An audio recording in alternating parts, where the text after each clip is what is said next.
So today I'm joined by Catherine Zimmerman all the way over in America. Catherine, welcome to the show.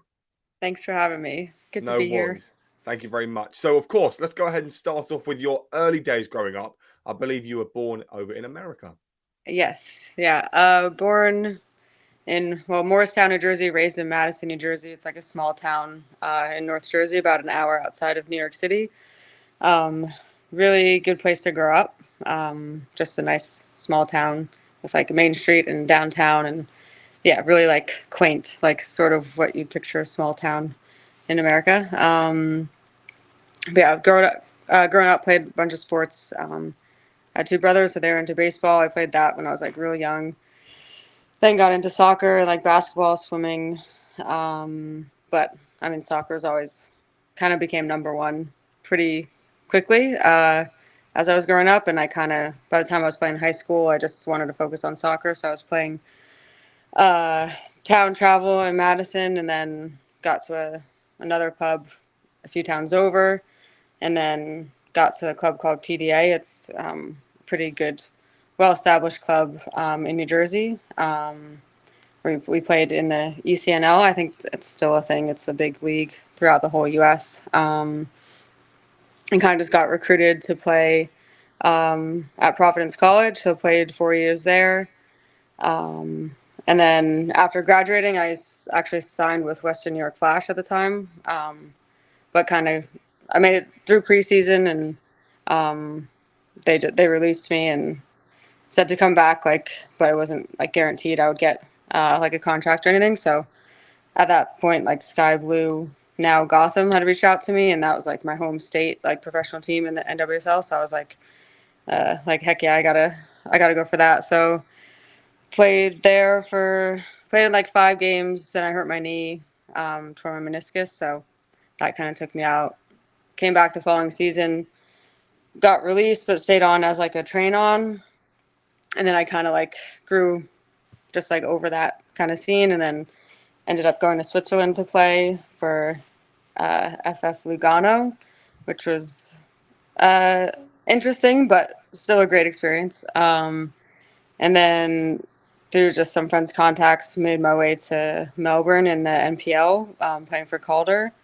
So I played 2 seasons there, and then like COVID happened, and then I got picked up for Melbourne Victory. So I played 3 seasons there. We won the championship twice, or the grand final twice. So that was pretty cool. And then switched over to Western United, also in Melbourne, but it was kind of an extension of Calder. A lot of the girls I played with at Calder when I first got there were playing at Western because it was a new club for the girls. And I wanted to play with them at the full professional level, so I switched over to them. And yeah, I just finished my second season there with them, and we did okay. We made finals, but got knocked out in the first round. So, uh, yeah, that's the long story short, or short story long. So, in your early days growing up, in like high school, right? So that would have been, well, how old? Teenager, early teenager? Yeah, what, like uh 14, 15 to 18 in high school about? Yeah. I've read that you've scored 50 goals, 25 assists in 4 years. That was in high school? Yeah. Oh. I think that's probably true, yeah. I don't know. I haven't looked at my high school stats, I guess, in a while, but I know I did we did win our state like sectional championship, so that was pretty cool, and I did get some individual awards throughout those years, which was pretty cool. So yeah, it was fun. Who got you into football? Pardon? Who got you into football? Oh, I think it's kind of just, well, I guess my parents. I know my one of my best friends, my neighbor, she was playing.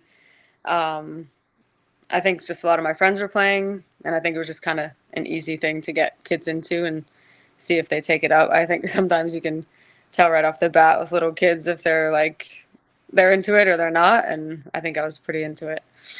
Well, in England, obviously, it is the main sport. Everyone plays football for the most part.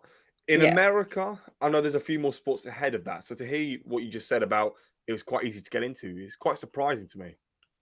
Uh, yeah. I mean, I guess maybe I'm just thinking it.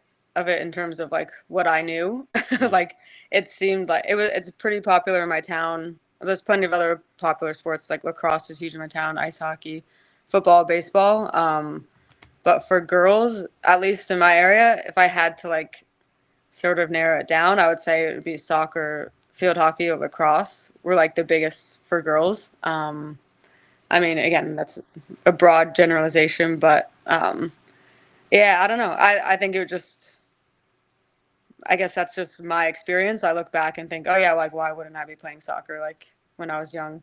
Um, but no, definitely some truth to what you're saying. Like that's football in the UK is like above everything else. Yeah. So So as well, though, I feel like with America, college soccer, high school soccer in England, for you can never really have it in England where if I scored 50 goals in high school, no one really, it's not mentioned too much. But in America, it seems to be quite serious from quite a young age.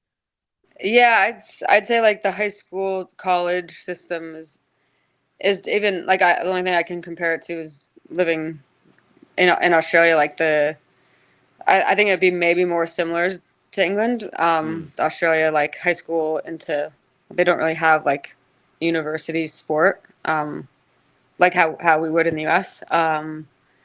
Yeah, I think just that pipeline of like go to high school, go to college is so like ingrained in the U.S. for sport, for academics, like for culture, like it's so American. And it's not good or bad. It just, I guess it is what it is. There's pros and cons to it. Um, but yeah, I guess high school. I'm trying to think. It's so long ago now. I gotta like think about it. I think yeah. I think the way they set up the season, um, it just made it like you were playing for something for that season. So it was pretty competitive. And I think pairing that with like club, if you were like a competitive athlete, like 99% of the time you were playing for a club. That was more. It was like going to get you seen more by colleges. Like I think I had one college coach come to a high school game, but the rest was all like through club. And then yeah, in college, like it's just a different beast. Like it's college in the U.S. is there's so much money, like so much everything put into sports. So I think it's just yeah, like the athletes kind of get pumped up. I spoke to a lot of Americans on the podcast, and they always tell me about the facilities in America, but also the facilities that are given to people in high school and in college. So, before we even talk about your early days as a pro and your later days as a pro, what was the best and biggest stadium you've ever played in? Sorry, like in college. Yeah, yeah. Um, well, my college now has a great stadium that I didn't get to play in, but I'm not bitter. Uh, I'm trying to think. Well, I did like that Georgetown. We played Georgetown, and they had a nice grass field, and that was like very rare, so that was cool. But I guess best stadium for college, yeah, at Creighton was pretty good. They had a pretty good like overall stadium. And I remember we played them in just a league game and they won and they set off like fireworks. So they had that ability at a college game, like which is just wild. Yeah, I'd say Creighton. Again, I have to it's hard to think. So long ago now. So, in your early days as a pro, 2016, what is a draft? Because I know the MLS has it as well. Maybe the women's game has it in your earliest days. It shows, but what is a draft? Is it a select group of players that get picked to go and be a pro?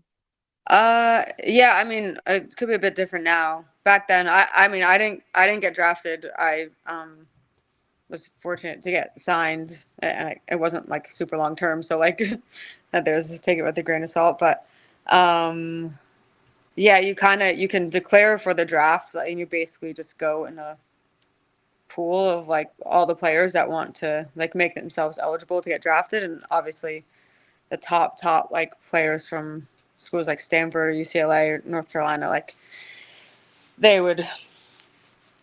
There are plenty of others too, but they would probably be the top draft picks. And yeah, you pretty much. I don't know if it's the same now, but back then it was like if you got drafted, your rights like belonged to that team.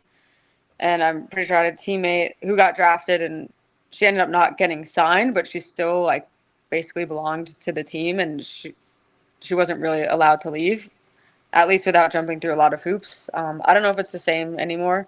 Um, but yeah, I mean, when you think about like the draft for like NFL or um, those like obviously huge sports, like it's just a big event for college players who have done well to um, I don't know, get to their teams on like a what's the word, um, like they're like it's broadcasted, so like it's just like a big event, I guess. Hmm. I believe you also took time off in the same year to just finish off with college. Is that right? Yeah. Well, I guess so. When I got signed to Western New York, that was like February, March, or like of my senior year, and I didn't really like know and or like prepare to like graduate early or get all my classes done. So like I was going back and forth from Providence to like Buffalo, New York.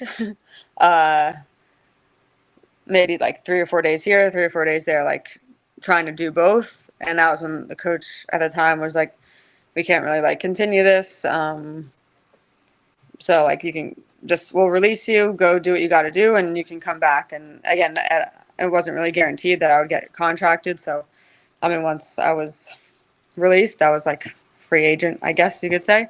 So yeah, I mean, I finished school, graduated, and that was like in May. Ended up down at Sky Blue. So yeah, a little bit of time off. Just again, I didn't really know it was a thing to graduate early. Now it's probably like would be more common and more well known. Or I just lived under a rock. I don't know.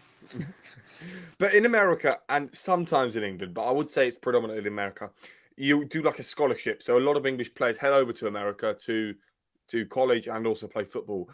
But I suppose maybe in your eyes, you saw it as it was more football and sometimes you lost focus of the academic side. Yeah. I think I have done another interview where I said like, yeah, I was obviously this is called student athlete and student comes first. That's what they would always say. And yeah, it definitely does. Like education is definitely important. But I mean, it's been my whole life. Soccer is my whole life. It's my number one priority now. It was my number one priority like uh 10, 8, 9, 10 years ago, like in college. So yeah, I definitely put soccer first. I think I did well enough in school. I did what I needed to do. Um, but yeah, I mean, soccer has always been my priority. The NPLW is a bit of a tongue twister. Calder United in 2018. Could you explain to us about the process of joining them and what it meant to you to sign for them? Uh, yeah, that was a funny time. I was just kind of like, after like in Switzerland, I was like, all right, this I can't stay here. Like this is cool, but it's not like a long-term thing. One of my friends had gotten a contact to the coach at Calder through her agent, and she didn't want to go. Obviously, Australia's pretty far. But I was like, yeah, I'll take it. Like, let's go. Like, I'd be down. If I was want to go to Australia, like if it's for soccer, like even better.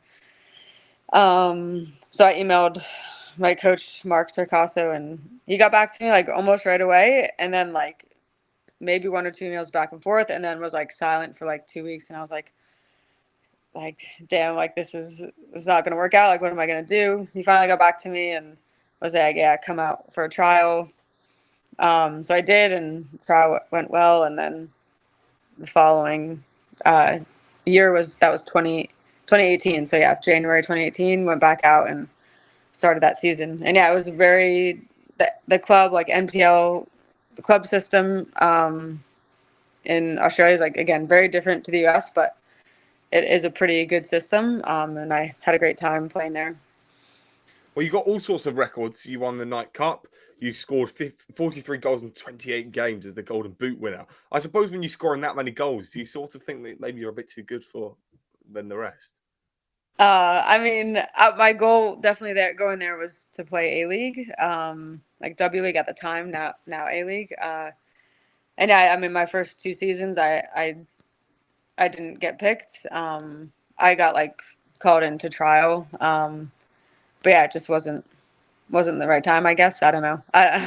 Like looking back, yeah, I think as a team and individually, I had some good seasons in the NPL, so it was definitely frustrating. But I give my again Mark Turcaso credit. He was just like, just stick with it, just stick with it, stay. I was like thinking to leave Australia, and he was like, just stay and keep working at it. And I appreciated that because he was more just talking about like life too, having like being somewhere consistently. Um, and I'm so appreciative for that advice because it paid off in the end, and I did enjoy a good 7 years there. So I stayed there for a while. And then the promotion came for your personal journey. In 2020, Melbourne Victory came along. You were there for 3 years, and to sign for Melbourne Victory in COVID time would have been a bit of an obscure thing to do. Uh, yeah, I mean, maybe some of it was a bit of timing, but it's just funny because I played 2 seasons, and then like this season that MPL didn't happen. We played like 3 games maybe, like, and then everything locked down. So like, I didn't play that season, and then I got called up. But I mean, I don't know. I have no ill will about that. Obviously, it's just funny when I think about it. But yeah, I mean, it was awesome. Is My coach Jeff Hopkins is amazing coach, even better person. I'm so glad I got to play under him and with the girls that I got to play with there. It was, yeah, really good, a good few years. What's football like in Australia? Is it in a women's game? Is it a big deal? Uh, I mean, similar to the U.S., how we have like NFL, they have Aussie rules football, AFL. So that's number one, probably in the whole country. I mean, cricket is pretty big there, and rugby, sort of depending where you're at. But for girls, I think it's grown like immensely since I've moved there. I think I mean, I don't know the stats, but I'm pretty sure it's one of the most participated in sports for like younger athletes, like young kids growing up. So, um, as far as like the A League and like um, interest in that, I think there's been multiple articles that I think will say this. They're just we're we hope that there grows more interest because it's when the World Cup was there and the Matodas had an amazing run. Like it was like, yeah, this is the time like Australia, soccer in Australia is gonna like blow up, and it definitely did grow, like attendance numbers and just interest in the game. But there's still a lot of room for growth. But I mean, I think A League in general, like there is a good solid like base of fans and support groups, which is really cool. And in terms of your personal journey now and looking into the next few years, what do you think you're going to be doing? Is there any clubs lurking about, anything like that? I'm hoping to get back to the U.S. Maybe in the USL, the USL Super League. They just had their first season this past year.